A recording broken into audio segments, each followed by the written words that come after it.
আসসালামু আলাইকুম।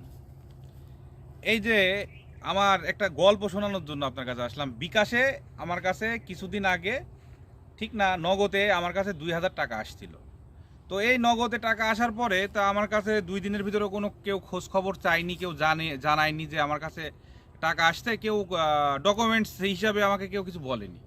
তো যাই হোক, তারপর ২ দিন পরে আমার কাছে ঠিকই মেসেজ আসলো এবং একটা কল আসলো। কল আসার পরে আমাকে বলতেছে যে আপনার অ্যাকাউন্টে বিকাশে আমার কাছে নাকি ২,০০০ টাকা আসছে। আমি বললাম, না ভাই, আমার কাছে বিকাশে টাকা আসেনি।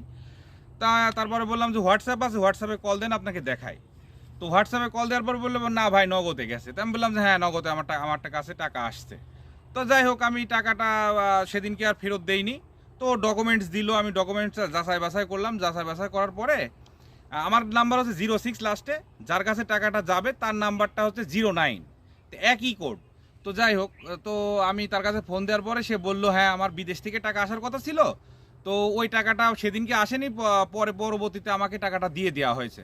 তা আমি তখন বুঝলাম যে তাহলে দোকানদারের লস হচ্ছে। আমি কিন্তু টাকা ঠিকই তাকে হচ্ছে দিয়ে দিলাম পরের দিন দুপুরবেলায়। তো দুপুরবেলায় দেওয়ার পরে এই জায়গাটাতে একটা বিপত্তি, সেটা হচ্ছে দুপুরবেলায় দিয়ে দিলাম। দেওয়ার পরে সে কিন্তু একটা ধন্যবাদও জানালো না। এই কাজগুলা করবেন না। অবশ্যই ধন্যবাদ দেবেন, ধন্যবাদ দেওয়া উচিত।